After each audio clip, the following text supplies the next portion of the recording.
Pasukan Rusia kembali melancarkan serangan udara besar-besaran di wilayah Ukraina Timur. Kali ini, targetnya adalah kota Krasnoarmysk, atau juga dikenal sebagai Pokrov. Jet tempur Rusia menggempur posisi militer Ukraina dengan bom udara berdaya ledak tinggi, FAB-500. Serangan tersebut menghantam titik-titik strategis pertahanan Ukraina di kawasan perkotaan. Laporan dari sumber militer menyebutkan bahwa serangan ini menghancurkan sejumlah posisi penting angkatan bersenjata Ukraina. Serangan ini menjadi bagian dari operasi militer intensif yang terus berlangsung di wilayah Donetsk. Penggunaan FAB-500 menunjukkan Rusia mulai mengandalkan amunisi berat untuk menekan perlawanan Ukraina. Sementara itu, belum ada konfirmasi resmi dari pihak Ukraina terkait jumlah kerugian atau korban akibat serangan ini.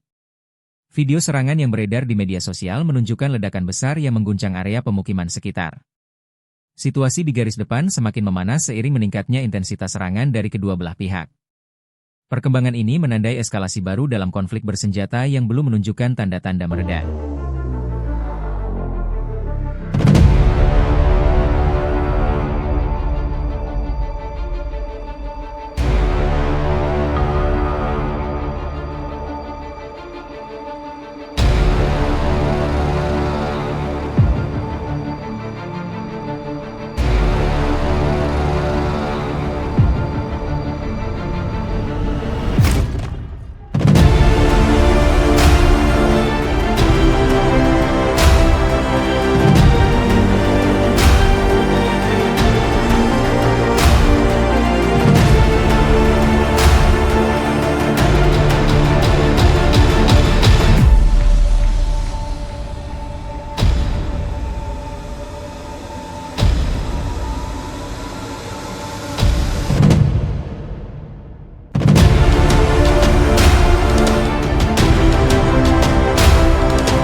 Download Tribun X sekarang, menghadirkan lokal menjadi Indonesia.